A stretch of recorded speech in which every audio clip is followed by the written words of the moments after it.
Okay, so my first baby, Wren, I lost him at 22 weeks into my pregnancy.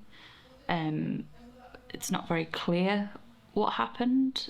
It was a bit of preterm labour and placental abruption. I don't think people realise how isolating it can be.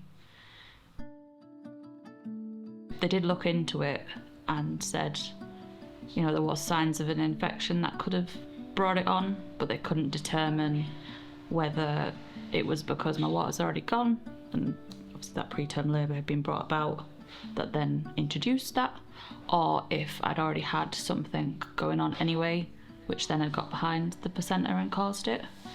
Baby loss is something I was very aware of anyway. When I was 6, my mum had her first loss. My brother, he was about 28 weeks.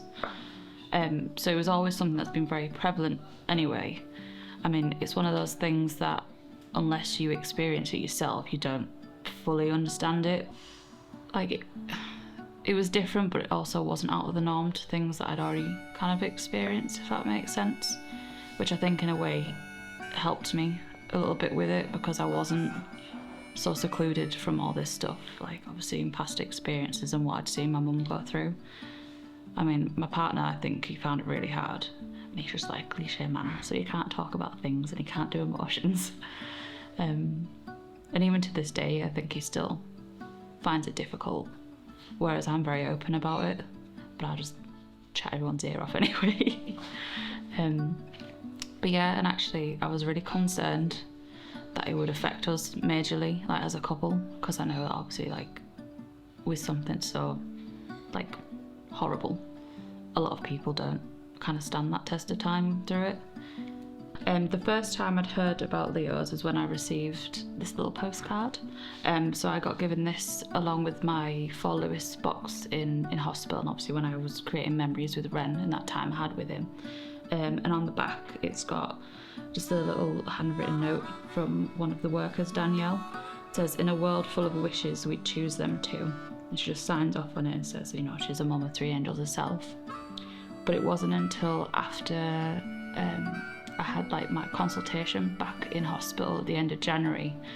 So I met with the consultant and the bereavement midwife there, and she actually put me through to Leo's and got in touch. And then I started my journey from there, and it turns out that Danielle ended up being my worker, the lady I have my phone calls with every week. So it was a bit of like a 360. And as horrible as it is to have that joint experience with someone, it's also got beauty in it that they know exactly what you're going through. They've felt all the emotions, they've had all the same thoughts, and it's just that like not being alone, and also not being judged for things that you might think and feel, because they all get it. Do you want to show Wren? If that's okay. Absolutely. I don't know where you'd like me to show him to. Right, so I've got ones of him there, and then that's me and him.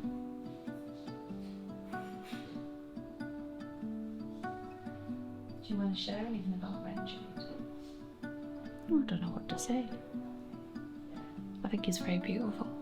I mean, I know all mums say that, but I think it's one of those things, like, obviously I was only 22 weeks, so it's not viable. In that essence, there was nothing they could do, and medically he's just seen as still a miscarriage. And I always remember this one lady who came into work, and I know she meant nothing by it and it was completely innocent, and I obviously told her because she knew I was pregnant and expecting, and I said, you know, I've lost him, I was 22 weeks. And she's like, oh well, at least you went further along. And I thought, I don't think people realise what a baby looks like at 22 weeks. Like, he is a baby. Like, you know, it's not, and I'm not trying to say that an early miscarriage is nothing in comparison. But yeah. It's a little boy. He is, my little boy. But yeah. I do, and people are very surprised. Actually, I love showing this picture. Like, I know not everyone's like okay with that, and I get that. It's difficult, it's not nice. But they are very surprised, and they always do say like how, you know, well formed he is and how handsome he is. So I take pride in that. So it was quite early on actually into working with Danielle that I ended up pregnant with Ronan. I just remember that phone call I had with her and telling her, and we'd already known each other for like not even a month maybe, and she was so ecstatic. Bless her, I still remember her. And it was just all those, I mean, pregnancy is an anxious time anyway, regardless if you've had a loss, if it's your first, if it's your fifth, it's still lots of unknowns, and you know, who's this little person going to be, what's going to happen, all this. And it was just so nice to be able to just spill all these anxieties to her. You know, we're not alone, and all these horrible things, they don't have to define who you are and what you do next. Like, you can make something good out of it. You can form, you know, meaningful, lasting relationships through that. You can go on to like do things like this, share your story, try and help other people. So that there is like positive out the end of it. It's not all doom and gloom.